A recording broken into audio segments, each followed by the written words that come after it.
Chers amis astronomes, bonjour. Bienvenue sur la chaîne Fred l'Astronome. Je suis Frédéric Bertoni et j'espère que vous allez bien. L'exoplanétologie ne date pas d'hier. La preuve.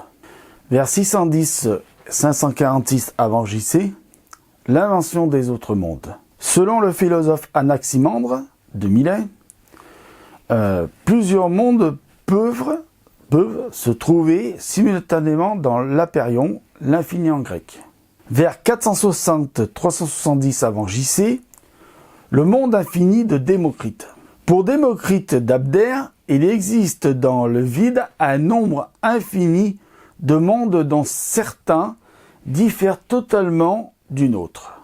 Vers 341-270 avant JC, Épicure imagine ET.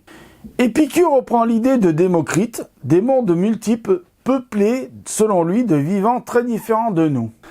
Vers 98-55 avant Jésus-Christ, il y a d'autres terres que la nôtre.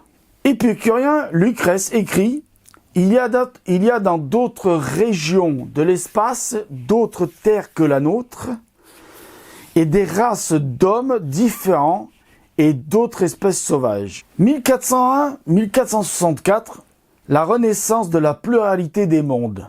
En 1440, le cardinal Nicolas de Q estime que l'univers même, s'il n'est pas infini, peut contenir plusieurs mondes également habités.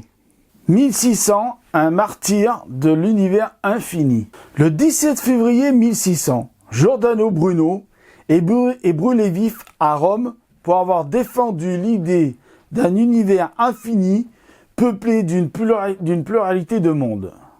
En l'an 1610, d'autres centres que la Terre. Après sa découverte des satellites de Jupiter, Galilée affirme qu'il y a d'autres centres dans l'univers que celui que la Terre pour la Lune. 1686, Fontanelle, l'avocat des autres mondes. Avec ses entretiens sur la pluralité des mondes, Fontanelle signe le premier essai de vulgarisation scientifique ainsi qu'un brillant plaidoyer. 1690, les planéticoles d'Huygens.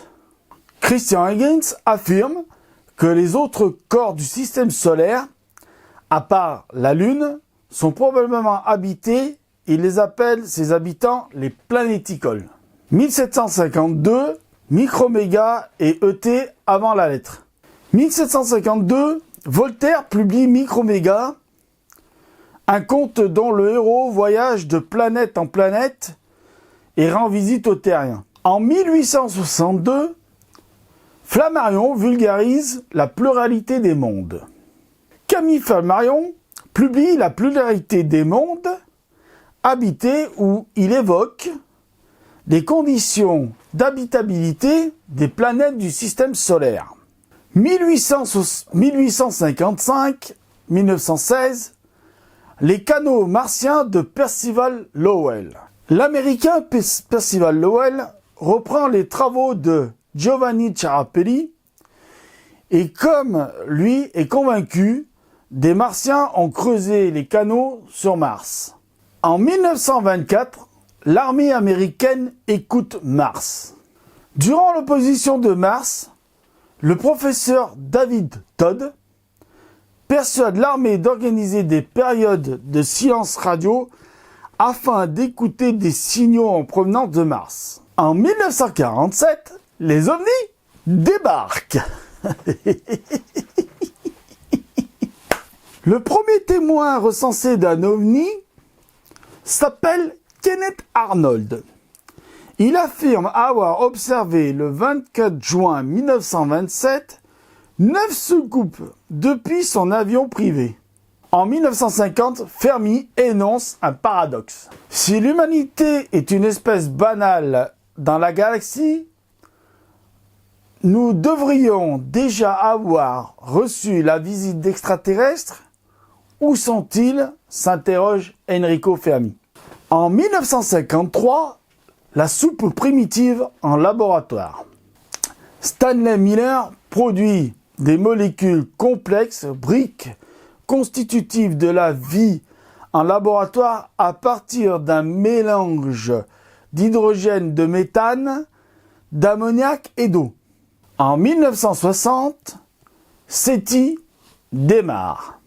L'Américain Frank Drake lance le projet OSMA, dont le but est de détecter des signaux radio à l'aide d'antennes radio. Ce projet marque le début de SETI. 1972-1977, y a-t-il quelqu'un?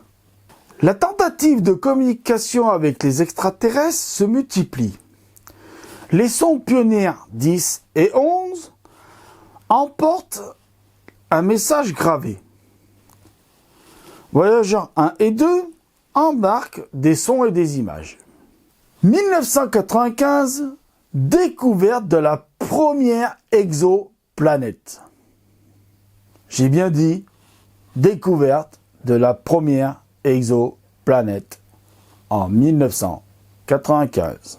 Le Suisse Michel Mayer et son étudiant Didier Queloz découvrent une planète géante autour de l'étoile 51 Pégase, dans la constellation de Pégase. Le 30 septembre 2006, Arte parle à Héré de ces faits. L'émission Cosmic Connection, qui retrace l'histoire de notre quête des extraterrestres diffusée sur Arte, est également envoyée vers l'étoile Héré de Céphée.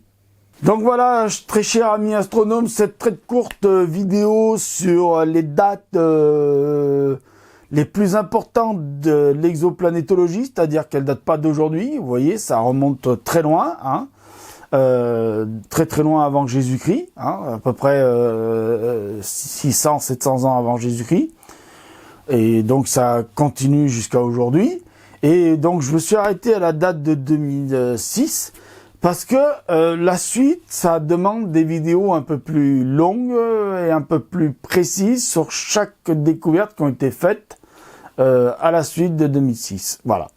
Mais la plus grosse avancée en termes d'exoplanétologie, c'est depuis 1995, Michel Mayer et Didier Queloz, qui ont découvert la première exoplanète 51 Pégasis de la constellation du Pégase. Voilà, donc ça c'est les premières vraiment grosses découvertes. C'est là qu'a commencé vraiment les grosses découvertes en exoplanétologie, c'est-à-dire les premières exoplanètes. Voilà.